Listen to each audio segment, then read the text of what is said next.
Subscribe to Arif Danish for Islamic videos. अस्सलाम वालेकुम। आज हम बात करेंगे अज़ान के कलिमात के बारे में, जो हम 5 वक्त के अज़ान में सुनते तो हैं लेकिन कभी गौर नहीं किया। फिर इसमें मुअज्जिन हय्या अला सलाह पुकारता है, आओ नमाज की तरफ। जब मुअज्जिन ने कहा हय्या अला सलाह, इसका मतलब है कि आओ नमाज की तरफ। ये नहीं कि हम जहाँ कहीं भी हैं वहीं हम नमाज पढ़ लें। इसलिए जब हमें अज़ान सुनाई दे तो हमें चाहिए कि हम फ़ौरन अपना रुख मस्जिद की तरफ मोड़ लें, जहाँ कहीं भी हों हम, और बाज़मात नमाज अदा करें और फिर अल्लाह से दुआ मांगें। इंशाअल्लाह कोई काम अधूरा नहीं होगा। और आपको लगता है कि कुछ अधूरा रह गया तो यकीन जानो इस नाकामयाबी में भी तुम्हारी कामयाबी छुपी है, और ये अल्लाह से बेहतर कोई नहीं जानता। आपको वो नहीं पता जो खुदा जानता है कि आपके लिए बेहतर क्या है। हम में से बहुत से लोग ऐसे हैं जो नमाज़ पढ़ते तो हैं लेकिन समझते नहीं है कि हम नमाज में पढ़ क्या रहे हैं। हम दुनिया की मोटी मोटी किताबें पढ़ते हैं जो कि हमारी ज़ुबान में भी नहीं होता, लेकिन कभी कुरान को समझने की कोशिश की हमने? अगर हम कुरान को समझें और फिर समझकर नमाज़ पढ़ें तो हमारा दिल भी लगेगा नमाज में और ईमान में भी इजाफ़ा होगा। और जब हम कुरान को समझेंगे तो फिर हमें ये समझ में आएगा कि इस दुनिया के मोहब्बत में कुछ नहीं रखा सिवाय रुसवाई और परेशानी के, और हमारे दिल को थोड़े से में ही सुकून मिलेगा।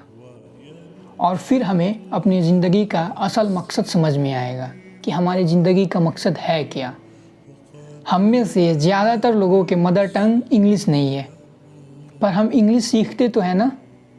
इंग्लिश में हम अंग्रेज़ बन जाते हैं, पर कुरान जिसमें अल्लाह का हुक्म है उसे हम क्यों नहीं सीखते? हम अपने सिलेबस को समझने के लिए ट्यूशन लगाते हैं, लेकिन कुरान के लिए क्यों नहीं? आखिर कब तक हम इस कुरान को बिना समझे पढ़ते रहेंगे? हम जब तक समझेंगे नहीं कि अल्लाह ताला ने क्या हुक्म दिया और किस चीज़ से मना किया है, हमें पता कैसे चलेगा? अभी भी ज़्यादा टाइम नहीं हुआ।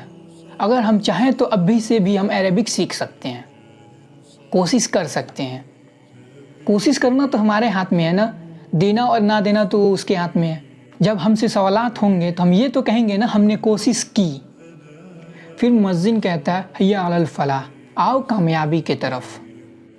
आज दुनिया में हर इंसान कामयाबी के तरफ भाग रहा है, बट जब मस्जिद से आवाज़ आती है हय्या अलल फलाह, आओ कामयाबी के तरफ, वो रब बुला रहा है कि आओ कामयाबी की तरफ, फिर आखिर उधर हम क्यों नहीं जाते हैं? क्या हमें ये बात समझ नहीं आती? क्या अल्लाह के वादे पे हमें यकीन नहीं है? या फिर हम कामयाबी का मतलब सिर्फ दौलत और शोहरत को ही समझते हैं? अगर दौलत ही कामयाबी थी तो क्या कारून कामयाब था? उसके पास तो ढेरों सारे पैसे थे, पावर थी, तो फिर वो कामयाब क्यों नहीं हुआ? और अगर पावर से कामयाबी होती तो फिरौन क्यों नहीं कामयाब हुआ? अगर अपने कम्युनिटी में शोहरत पाना कामयाबी है तो अबू जहल कामयाब था। लेकिन हम सब जानते हैं कि इनमें से कोई कामयाब नहीं था।